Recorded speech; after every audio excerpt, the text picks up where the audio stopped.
शेर खुदा हजरत अली जख्मी हालत में लोगों ने हजरत अली रजी अल्लाह ताला अन्हु से अर्ज की, अपने बाद किसी को खलीफा क्यों नहीं मुकर्रर करते? तो जवाब ने पूरी उम्मत मुस्लिमा के मुस्तकबिल का रुख बदल दिया। ये लम्हा था कूफा में रमजान 40 हिजरी का, और उस एक जवाब से शुरू होने वाला सफर एक ऐसे फैसले पर खत्म हुआ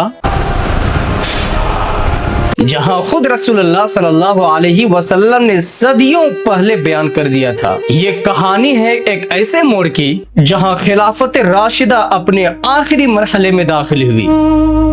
सवाल यह है कि जब उम्मत मुस्लिमा के सबसे काबिल एहतराम रहनुमा हजरत अली शेर खुदा पर हमला हुआ,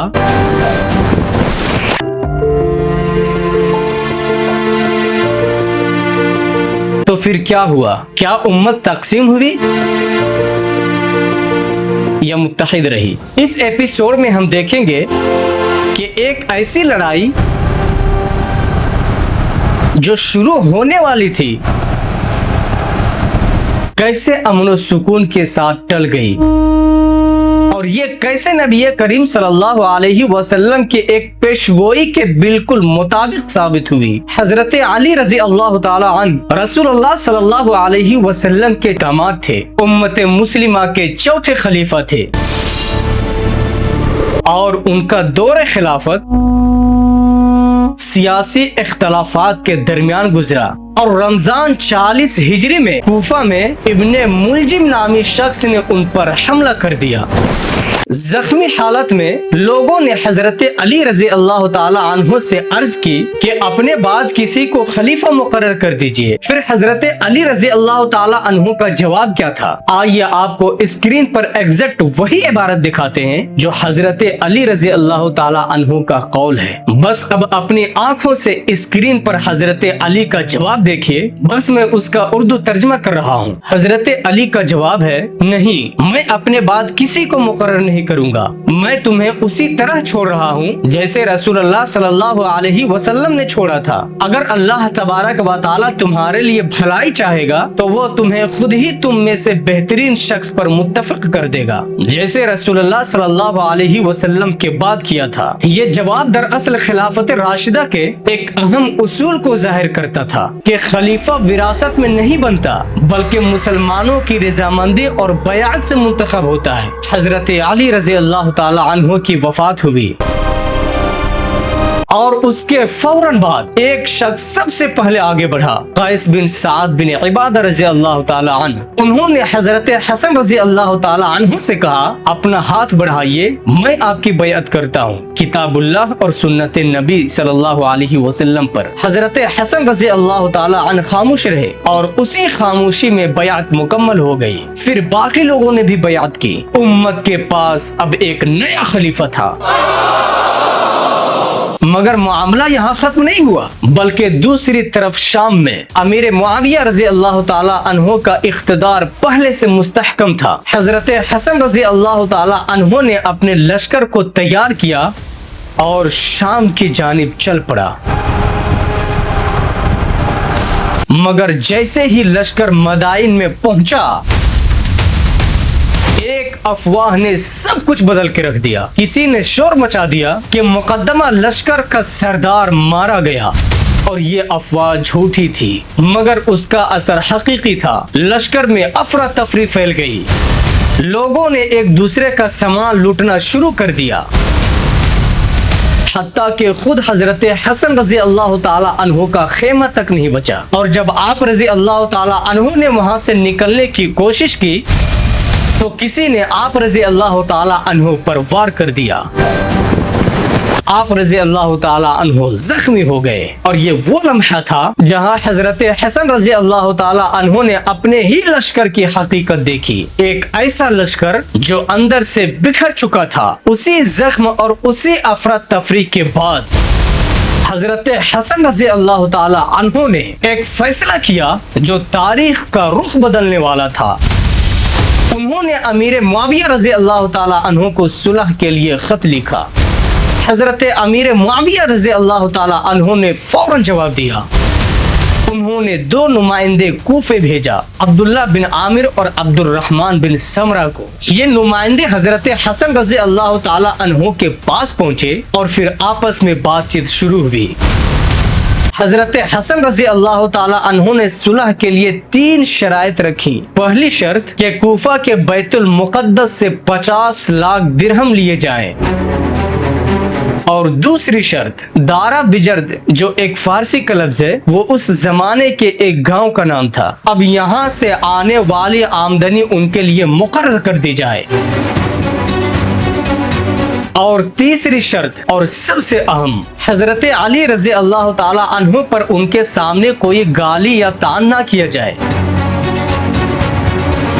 इन शराइत की तकमील पर हजरत हसन रज़ी अल्लाह ताला अन्हु ने इख्तिदार अमीर मुआविया रज़ी अल्लाह ताला अन्हु के हवाले करने पर राजी हो गए,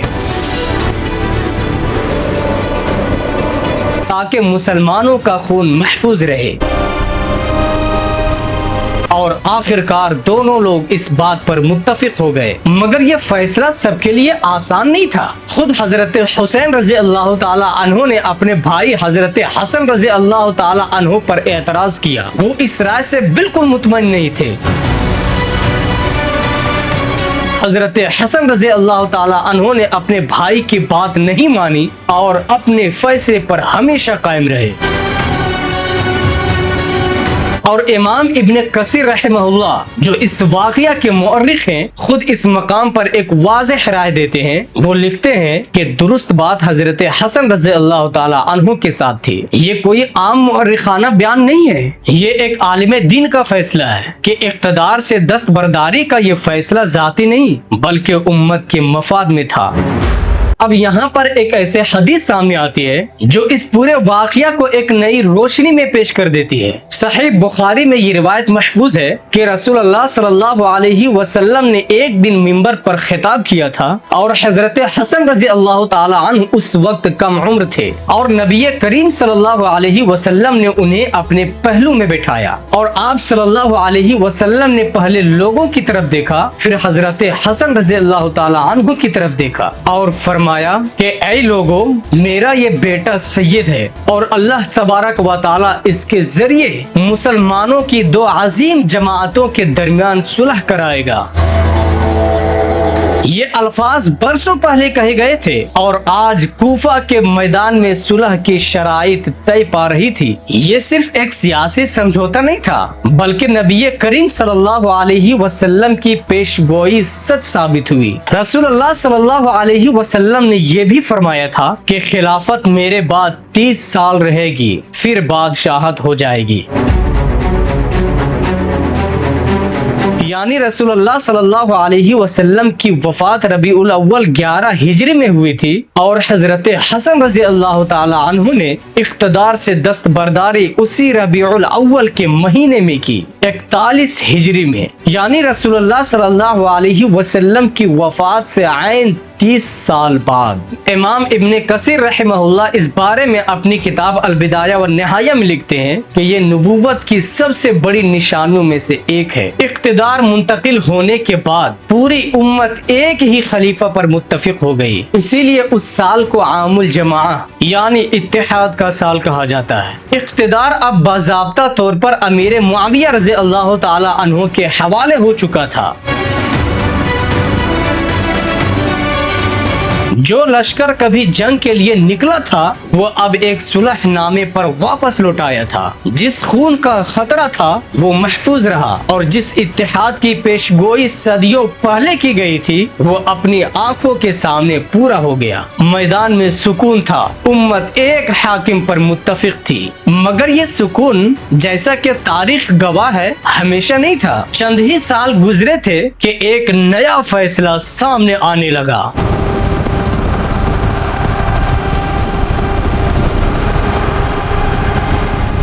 ये एक ऐसा फैसला था जो उम्मत की सियासी रिवायत को हमेशा के लिए बदलने वाला था। अब वो फैसला क्या था, इसके आगे क्या हुआ, एपिसोड 2 में मिलते हैं। जब तक के लिए अल्लाह हाफिज। Subscribe now.